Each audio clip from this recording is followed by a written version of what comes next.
आकाशवाणी मध्य प्रदेश से प्रस्तुत हैं प्रादेशिक समाचार।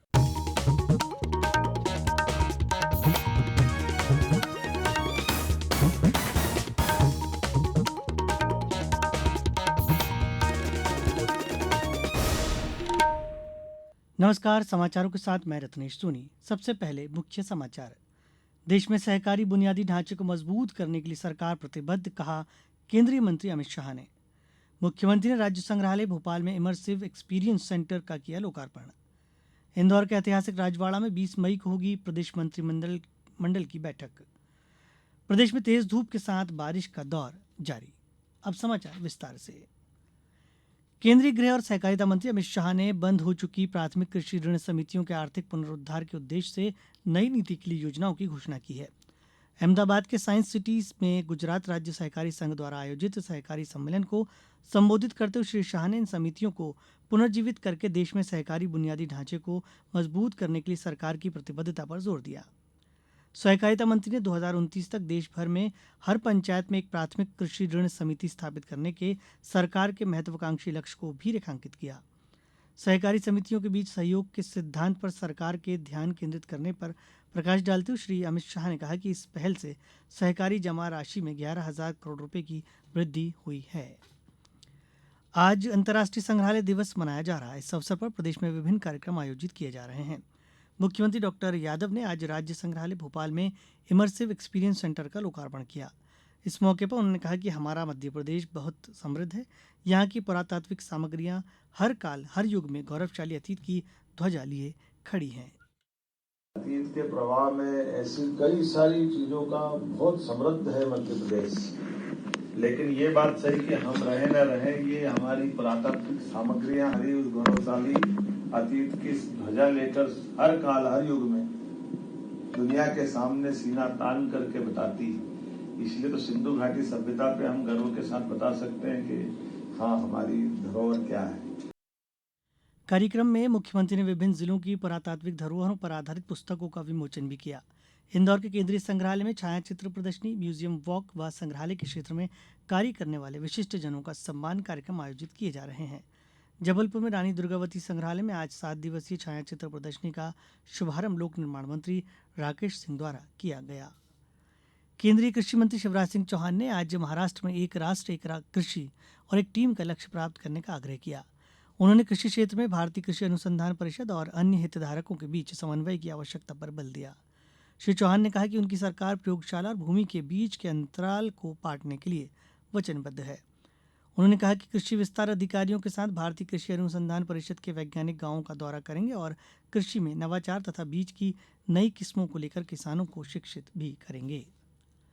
मुख्यमंत्री डॉक्टर मोहन यादव ने आज भोपाल जिले के नर्मदापुरम मार्ग स्थित समर्धा में नर्मदा द्वार के भूमि पूजन किया। इस मौके पर उन्होंने कहा कि राष्ट्रीय शिक्षा नीति 2020 के तहत राजा भोज सहित महान विभूतियों को पाठ्यक्रम में शामिल कर हम इतिहास को जीवंत बनाएंगे।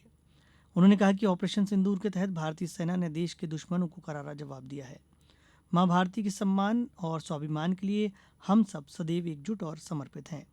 वहीं कार्यक्रम में मुख्यमंत्री ने वर्चुअल माध्यम से नीमच में स्थापित 10 मेगावाट क्षमता वाले सौर ऊर्जा संयंत्र का लोकार्पण भी किया। अब समाचारों वक्त एक छोटे से विराम का। ये समाचार आप आकाशवाणी मध्य प्रदेश से सुन रहे हैं। ये समाचार बुलेटिन YouTube पर Madhya Pradesh news all India radio channel पर और फेसबुक के साथ ही एक्स प्लेटफॉर्म पर AIR न्यूज भोपाल पेज पर सुने जा सकते हैं। इसके अलावा आप हमारी वेबसाइट newsonair.gov.in पर या न्यूज ऑन AIR ऐप पर भी समाचार सुन सकते हैं। समाचारों में एक बार फिर आपका स्वागत है। इंदौर के ऐतिहासिक राजवाड़ा में 20 मई को प्रस्तावित मध्य प्रदेश मंत्रिमंडल की महत्वपूर्ण बैठक को लेकर तैयारियां अंतिम चरण में पहुंच गई हैं। मुख्यमंत्री डॉक्टर मोहन यादव ने कहा कि हमारी सरकार 20 मई को लोकमाता देवी अहिल्याबाई जी के 300वें जन्म जयंती वर्ष के समापन अवसर पर इंदौर के राजवाड़ा में मंत्रिपरिषद की बैठक आयोजित करने जा रही है, जहां कई जनहितैषी निर्णय लिए जाएंगे। 20 तारीख को इंदौर में राजवाड़ा के अंदर उस कैबिनेट में राज्य के हितैषी निर्णय तो लिए ही जाएंगे।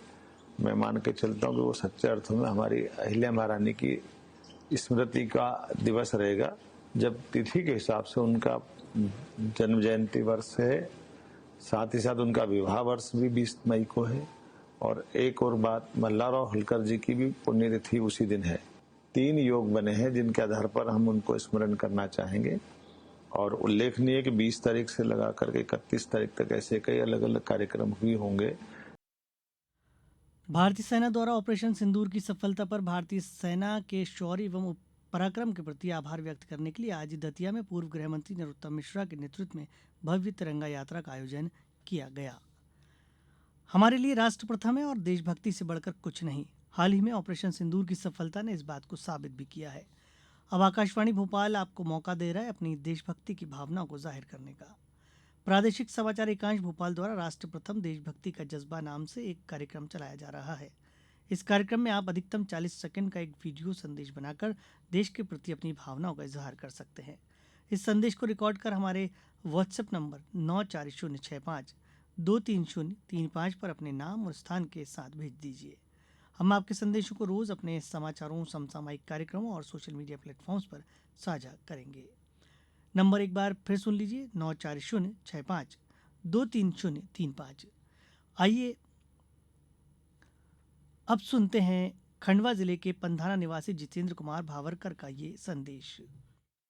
नमस्कार, मैं जितेंद्र कुमार भावरकर, नवोदय विद्यालय पंधाना, जिला खंडवा से। मैं हमारे भारत की सेना को अपनी ओर से ऑपरेशन सिंदूर के लिए बहुत बहुत बधाई देना चाहता हूं और सेना को नमन करना चाहता हूं। जय हिंद, जय भारत की सेना। मुख्यमंत्री डॉक्टर मोहन यादव ने कहा है कि हमारी सरकार ने रोजगार परक उद्योग धंधों की स्थापना के लिए अभियान चलाया है। धार में रेडीमेड गारमेंट्स इकाई का जल्द ही भूमि पूजन होने जा रहा है। इसके माध्यम से लगभग 3 लाख लोगों को रोजगार मिलेगा। आज भोपाल में मध्य प्रदेश राज्य कर्मचारी संघ द्वारा आयोजित अभिनंदन कार्यक्रम में मुख्यमंत्री ने कहा कि आपके परिश्रम, समर्पण, जनकल्याण और विकास के पथ पर बढ़ने वाले संकल्प के कारण ही सरकार अपने निर्णयों को क्रियान्वित करा सकेगी। संघ ने कर्मचारी हितैषी निर्णयों के लिए मुख्यमंत्री का सम्मान कर आभार व्यक्त किया। प्रदेश में जल गंगा संवर्धन अभियान जन जन के सहयोग से जन अभियान बन रहा है।